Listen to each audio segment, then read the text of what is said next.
കുറേ ഗ്യാപ്പിന് ശേഷമാണ് ഞാൻ ഇന്നൊരു വ്ളോഗ് പോലെ ചെയ്യുന്നത്. അപ്പോൾ എനിക്ക് ഭയങ്കരമായിട്ട് വിശക്കുമായിരുന്നു. അപ്പോൾ സമയം ഇപ്പം തന്നെ 2 മണിയായിട്ടുണ്ട്. അപ്പം ഞാൻ വിചാരിച്ചു ഒരു വെജ് ബിരിയാണി പോലെ അല്ലെങ്കിൽ വെജ് പുലാവ് എന്തെങ്കിലും ഉണ്ടാക്കാമെന്ന്. അപ്പോൾ ഇരുന്ന കുറച്ച് പച്ചക്കറി എല്ലാം കൂടെ എടുത്തായിരുന്നു. ക്യാപ്സിക്കം, ടൊമാറ്റോ, അതുപോലെ പൊട്ടാറ്റോ, പിന്നെ ബീൻസ്, പച്ചമുളക്, സവാള, പിന്നെ ഇഞ്ചി വെളുത്തുള്ളിയൊക്കെ ചതച്ച് ഒരു ചെറിയ രീതിക്ക് എല്ലാവർക്കും അറിയാവുന്ന പോലെ തന്നെ ഞാനും ഒരു ചെറിയ രീതിയിൽ വെജ് ബിരിയാണി ഉണ്ടാക്കാമെന്ന് വിചാരിച്ചു. അപ്പോൾ ബസ്മതി റൈസൊക്കെ ഉണ്ടായിരുന്നു, കേടും ഉണ്ടായിരുന്നു. അപ്പോൾ പിന്നെ ഒന്നും നോക്കിയില്ല, വിശന്നിട്ട് സഹിക്കാൻ വയ്യായിരുന്നു. പുറത്തുനിന്ന് ഓർഡർ ചെയ്യാമെന്നാണ് വിചാരിച്ചത്, പക്ഷേ എനിക്ക് തികഞ്ഞില്ലെങ്കിലോ എന്ന് പേടിച്ച്. അപ്പോൾ അത് വെച്ചിട്ടുണ്ട്. അപ്പോൾ ഇനി കുറച്ച് നേരം ഒന്ന് ബിഗ് ബോസ് ഒക്കെ കാണണം. എല്ലാവരും ബിഗ് ബോസ് കാണുന്നുണ്ടോ ഇല്ലയോ എന്നൊക്കെ പറയണേ. അത് കഴിഞ്ഞപ്പോൾ ഞാൻ എണ്ണയൊക്കെ തേച്ചിട്ട് അതിലെല്ലാം നടന്നത്. അപ്പോൾ ഞാൻ ഇപ്പോൾ കറൻ്റ് യൂസ് ചെയ്യുന്നത് ഭരതനാട്യമിയുടെ ഷാമ്പൂ ആണ്. ഞാൻ 2-3 വട്ടം യൂസ് ചെയ്തു. ഡാൻഡ്രഫിന് നല്ല കുറവ് വരുന്നുണ്ട്. യൂസ് ചെയ്യാൻ താല്പര്യമുള്ളവർക്ക് എന്തായാലും ഒന്ന് യൂസ് ചെയ്ത് നോക്കാം.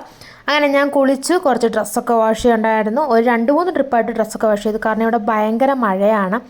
അപ്പോൾ അതെല്ലാം കഴിഞ്ഞിട്ട് എൻ്റെ ബിരിയാണി ഇവിടെ നോക്കണ്ടേ. അപ്പോൾ പോയി നോക്കിക്കഴിഞ്ഞപ്പോഴത്തേക്ക് എല്ലാം സെറ്റായിട്ടുണ്ടായിരുന്നു.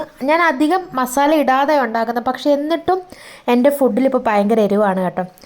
ഓക്കെ, അപ്പോൾ ഞാനൊരു സാലഡ് ഉണ്ടാക്കി.